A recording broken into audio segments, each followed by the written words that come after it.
Hello and welcome to Basement History. My name is Steve-O32. I'm not a historian, but I am in my basement. In this new segment on the channel, we're going to dive into the real history behind songs that are based on historical events. Now, I'm a self-professed history nerd, so I love songs that blend a little truth with fiction. And we're kicking it off with a track inspired by one of the most shocking tragedies in American history, the assassination of President John F. Kennedy on November 22nd, 1963. The song is Bullet by the Misfits. Released in 1978, it's part of the first wave of punk songs, and after all these years, the lyrics are still so inflammatory, even Johnny Rotten would clutch his pearls. But that was the point. The Misfits were punk rock if punk rock was a grindhouse horror film, and the Kennedy assassination is the quintessential American horror story. So let's set the stage. John F. Kennedy was the 35th president of the United States. Young, photogenic, charismatic, and together with his glamorous wife Jackie, they embodied the optimism of the American ideal. But Camelot was not without its darker elements, like Kennedy's well-known fraternizing with certain cake-appearing women. He beat Richard Nixon in the 1960 election by the narrowest of margins. Long-standing rumors say his father, Joseph Kennedy, who allegedly made a fortune running booze during Prohibition, might have used his mob connections to help. Whether that's true or not, a hopeful Kennedy entered office at the height of Cold War tension. He presided over the disastrous Bay of Pigs invasion and then became embroiled in the Cuban Missile Crisis, the closest, so far, humanity has ever come to nuclear annihilation. His public image was of a young visionary, but in reality, he was a committed Cold Warrior. And now, in the way that history has a tendency to eternally intertwine the lives of people who never actually met, we arrive at Lee Harvey Oswald. Oswald was a former Marine, a decent shot, but hardly an elite sniper. He had delusions of grandeur and was convinced of his own self-importance. And this was all before social media. By the way, now's a good time for me to remind you to like and subscribe. He openly sympathized with communism, which was a bold choice in 1960s Cold War America.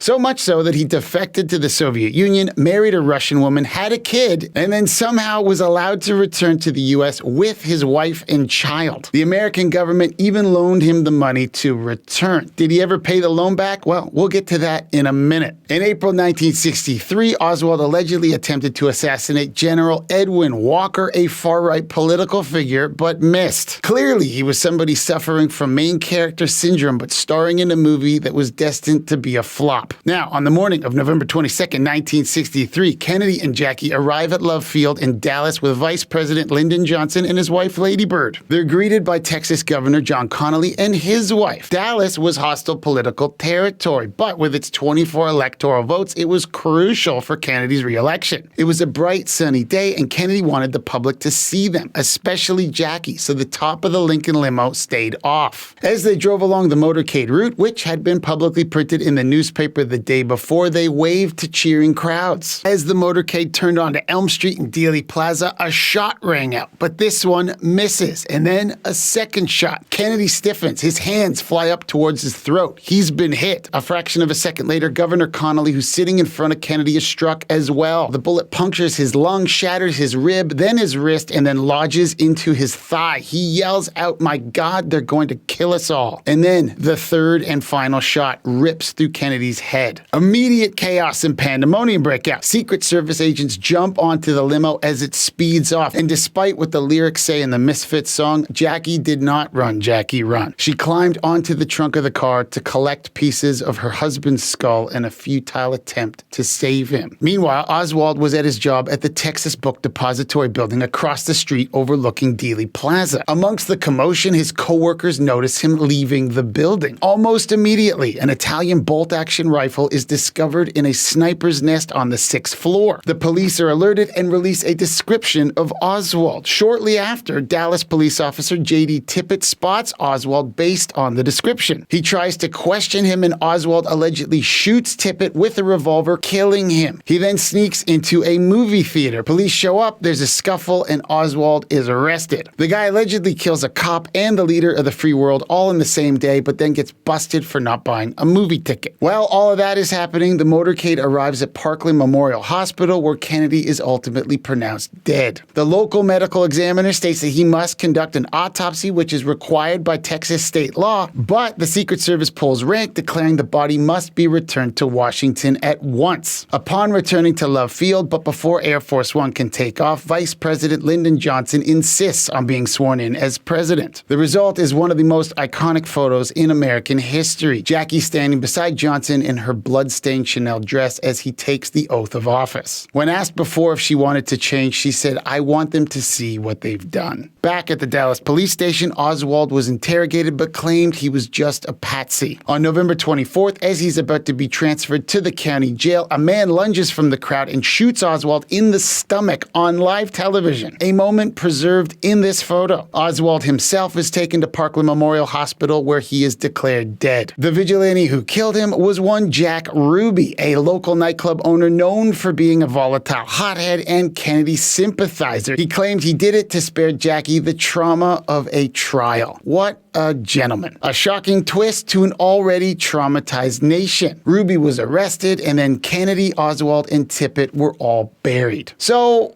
what the hell just happened? Well, the official verdict of the Warren Commission, the government body in charge of investigating the assassination, was simple. Oswald acted alone. And that's it. Case closed. Wait, that's not it? That's not it. The official conclusion put forth by the Warren Commission has never sat well with the American public, who pushed back against many of their findings, like the fact that many witnesses reported hearing more than the 3 official shots from different directions. The Zapruder film shows that Kennedy's head snapped back and to the left, which suggests there was a shot from the front, perhaps coming from the grassy knoll. People point to Oswald's mediocre shooting records combined with the clunky mail-order Kakano rifle. And then there's the infamous magic bullet theory. If there were indeed only 3 shots, one of them was a miss and one of them was the fatal headshot, one bullet is responsible for entering Kennedy, exiting Kennedy, puncturing Connolly's lung, breaking his rib, shattering his wrist, and lodging into his thigh, all while emerging almost as pristine as Keith Hernandez's batting average. And what about Oswald's unusual defection to the Soviet Union? Was he really a KGB spy? What about the claims that there were multiple Oswalds sighted all over Dallas leading up to the attack? Why was the autopsy overridden by federal authorities? What were they hiding? And why did LBJ insist on being sworn in before Air Force One took off? Was this the CIA running a black op? And then there's Ruby's killing of Oswald on live TV. Didn't he have mob ties? Was it payback for Bobby Kennedy's crackdown on the mafia? Bobby Kennedy himself was later assassinated in 1968. Was it the Cubans? Something smells fishy here. With all these discrepancies and unanswered questions, the only thing that makes sense is a conspiracy. Or